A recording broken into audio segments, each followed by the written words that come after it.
Subscribe now and press the bell icon. उमर बातीस तनी लेबे तो ना किस नहीं खुबा चाहदा उमर बातीस तनी लेबे तो ना किस नहीं खुबा जाए के चल गए लेकिन ओकरा विषय में ना जानत रहले। अंदर जब गए तो 2 गो दरवाजा रहे।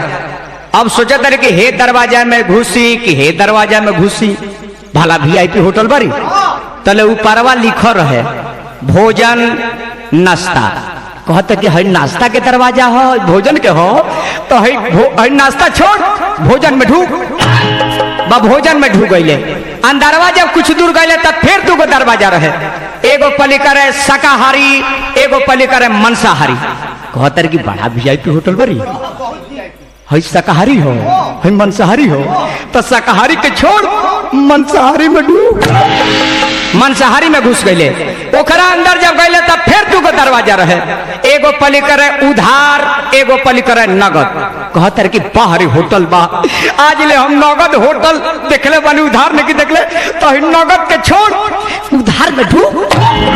रोही डाली के मोहिका मांगला सब तोहिका तोहिका होय मल्लावा के तोहिका हवा के तोहिका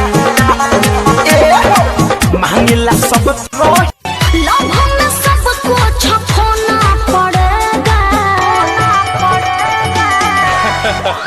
अरे सुनो ससुरा में सैया संग सोना पड़ेगा शादी के बाद तुझे रोना पड़ेगा। राजा हो ढेरा दिना राजा हो ढेरा दिना खैला आलू दम हो जो बना के कोफ्ता दे के उबगैनी हम हो नया वैरायटी में खियाई बजी आके खाला मोरे भत्ता चुमा के सब्जी आके खाला मोरे भत्ता चुमा के सब्जी। पहिला दिन ढीला सोनिया जी के रात हो गई पहिला दिन ढीला सोनिया जी के रात हो गई एक रात में भत्ता दे जीरो बात हो गई एक रात में भत्ता दे। मंजेश गुरुदेव की जय हो।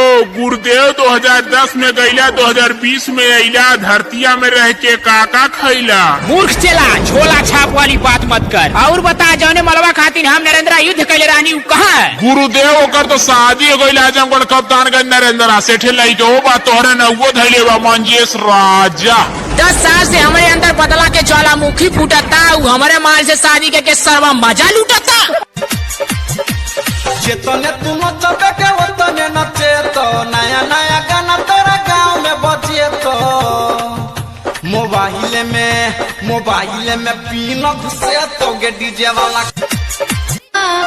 लागत पलक दिया बुझाला लागत पलक दिया बुझाला अपन सजाई रूप सैया छोड़ी ना सैया छोड़ी ना झूठा कोई देख के पड़ोसी जल रहा है चुपचाप वीडियो लाइक कीजिए आप भी मत जलिए समझे। अरे रोज करते हैं भौजी हम काहे जलेंगे कि दिन भर टिकटॉक चल रहा है बिगो पर वीडियो बन रहा